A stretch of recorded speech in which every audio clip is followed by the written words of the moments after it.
You probably read the title of this video and are thinking, how are you so dumb that you almost got robbed by a 7-year-old?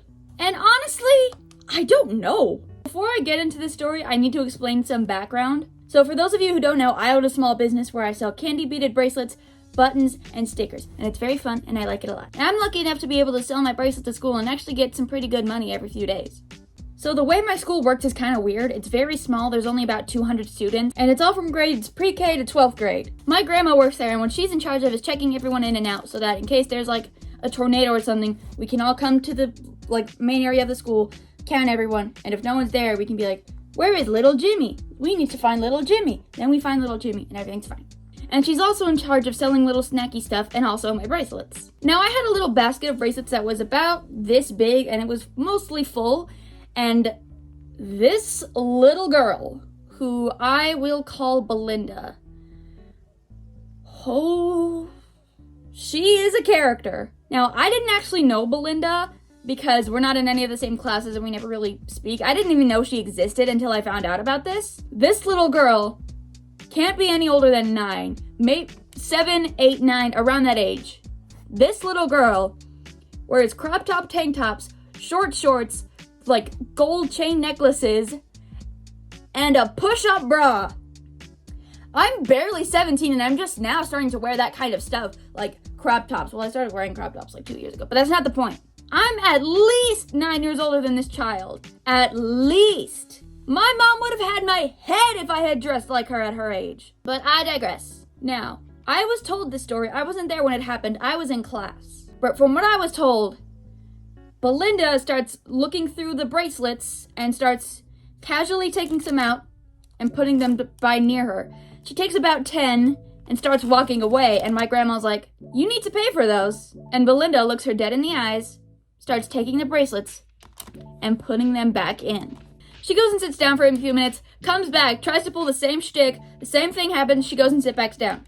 So she says, I have to go to the bathroom. She leaves to go to the bathroom. It's whatever. A few minutes later, she comes back with both of her wrists full of bracelets that I made.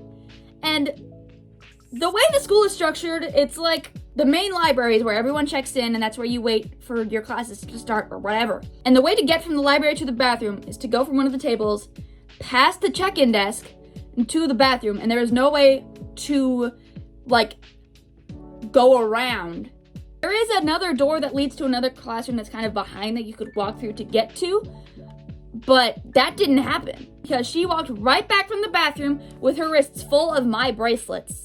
And my grandma knew they were mine because she had seen them in the basket before. So she noticed that and was like, hey, you didn't pay for those, you need to put those back. And this little girl had the gall to say, oh, these are mine, I came with these. But she didn't. And my grandma kept saying, no, you didn't. Those are my grandchild's. You need to put them back. If you want them, you have to pay for them. And she kept saying, no, they're mine. I came with these. You saw me come in with them. But she didn't. They kept going back and forth with this until finally she comes back, looks her in the eye like this, puts each bracelet back in the basket. Then she walks away. What? How is a child such a brat to be able to bold-faced lie to an older woman that she came in with all these at least $50 worth of bracelets? I sell the bracelets for $5 each, and there were at least 10. That would have been $50 worth of bracelets. I don't know how she didn't notice. I don't know how she got them without paying for them. I don't know what happened, but I almost got robbed by a 7-year-old. So after school ends, we're in the car. My grandma starts telling me the story, and I'm like, no way. No way. And I didn't believe it until I saw her a few days later. She walked past, and it was impossible not to notice her because she was so, it's like if SpongeBob walked into the room in a room full of humans, you would notice him because he's just so hard to miss. It was like that. And the whole time she's walking past me, I'm just...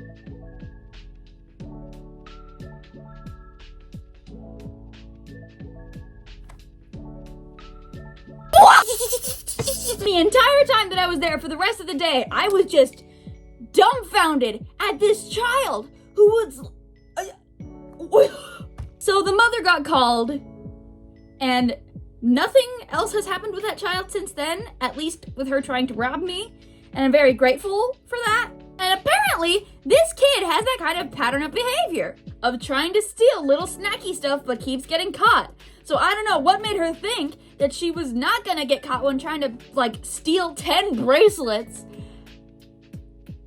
I don't even know how she managed to sneak past and get the bracelets, then go back, and then come back with the bracelets on her arm. Even the teachers complain about her. And I know that because, like I said, my grandma works at the front desk, and she's friends with a lot of the teachers. And the teachers will come and tell her the tea, and then she comes and tells me the tea. Half of the drama that goes on here, I don't even know about until my grandma tells me, and I'm just... Moral of the story, if you're gonna sell stuff at your school, get a lock.